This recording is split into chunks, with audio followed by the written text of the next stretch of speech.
Fala rapaziadinha, tranquilo? Como é que vocês estão?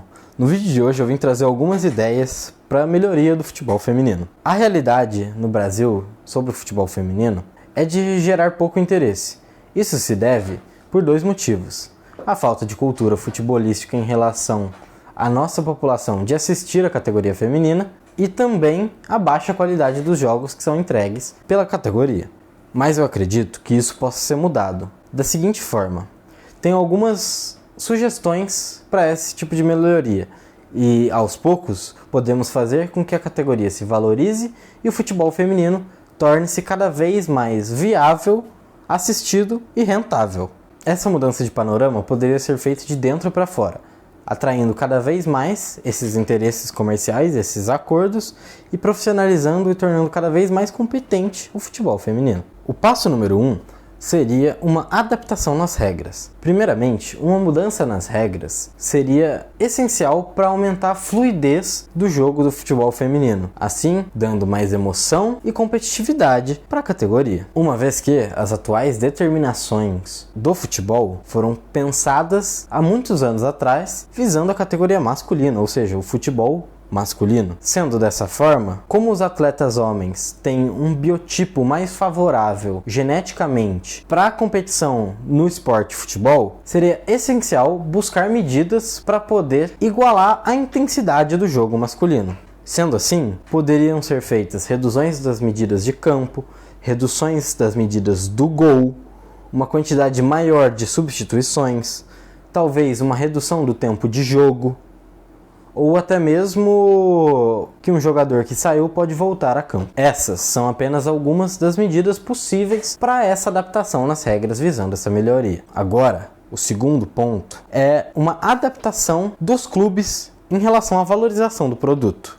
Seria como atrelar o futebol masculino ou feminino por muitas vezes. Vendas de pacotes de jogo, por exemplo, com um jogo feminino antes e um masculino depois, ou comercialização de direitos unificada, ou seja, um time vende juntamente os direitos de transmissão masculinos e femininos para uma emissora, e assim possibilitando que haja mais transmissão e mais repercussão dos jogos do futebol feminino, fazendo com que haja mais uma retenção do público, por exemplo, que vai ao estádio com um pouco de antecedência para ver um jogo masculino e acaba vendo um jogo feminino. Nisso acaba gostando, se interessando pela categoria e dessa forma começam a querer chegar meia hora mais cedo ao invés de 20 minutos, uma hora mais cedo para pegar o segundo tempo e assim sucessivamente. Manter um público no estádio, dessa maneira, atrelando os jogos, seria bem facilitada. E atrelando também direitos comerciais e direitos de transmissão, seria uma maneira de fazer com que as emissoras transmitissem mais os jogos femininos, dessem mais visibilidade. Como eles estariam comprando os dois juntos, eles gostariam também de utilizar o produto feminino em transmissão, nem que seja por VT. Isso tudo faria com que o torcedor de determinado time fosse se conectando com o elenco feminino, se fidelizando à categoria e dessa maneira criando muito mais engajamento e conexão. Conexão essa que, na grande maioria, não existe nos dias de hoje. Um terceiro e último ponto relevante seria a mudança de calendário. Vou te dar um exemplo. Quantas vezes no final de dezembro, começo de janeiro, você, torcedor, não sentiu falta de ver um joguinho do seu time? Por que vocês acham que a Copinha, por exemplo, brilha tanto no começo do ano? Tem tanta repercussão? Justamente porque o futebol masculino principal, profissional, está parado nesse período. Existe uma janela de ouro de oportunidade para as outras categorias do futebol terem repercussão e visibilidade.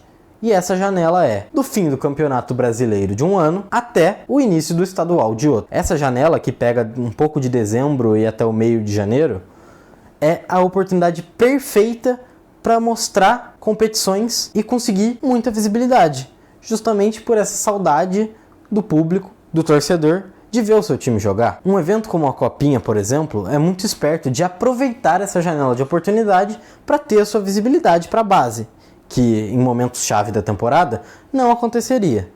Então eu pergunto, por que o futebol feminino não aproveita dessa janela de ouro? Seria o momento ideal para fases avançadas de um mata-mata de campeonato, por exemplo. Me diz aí, se você tivesse com saudade do seu time, você não veria ele por uma semifinal de campeonato brasileiro, por exemplo?